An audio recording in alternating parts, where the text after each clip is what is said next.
উপস্থিতি আমাদের ইসলামী ব্যাংক বাংলাদেশ পিএলসির মাননীয় পরিচালক, যিনি রাষ্ট্রীয় অনেক গুরুত্বপূর্ণ পর্যায়ে বিভিন্ন অবদান রাখেন।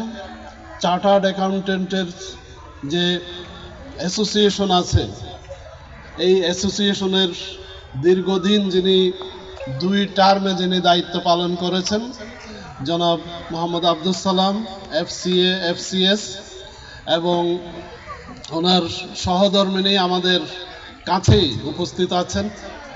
আমাদের মাঝে উপস্থিত আছেন ইসলামী ব্যাংকের সিনিয়র এক্সিকিউটিভ ভাইস প্রেসিডেন্ট এবং আমাদের জনাব ডক্টর সুলাইমান, চট্টগ্রাম উত্তর জোন প্রধান জনাব জুবায়ের আজম হেলালি, চট্টগ্রাম দক্ষিণ জোন প্রধান জনাব আব্দুল নাসের, চট্টগ্রাম উত্তর জোনের সাবেক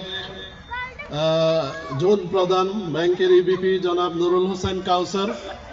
আমাদের মাঝে আপনারা দেখছেন যে আমার অত্যন্ত শ্রদ্ধাভাজন বড় ভাই আমাদের মাঝে উপস্থিত আছেন, ব্যাংকের সাবেক সিনিয়র ইবিপি জনাব মোহাম্মদ আমিরুল ইসলাম এবং ওনার সহধর্মিণী এখানে উপস্থিত আছেন। আমার ছেলেরা, মেয়েরা, আমার সহকর্মী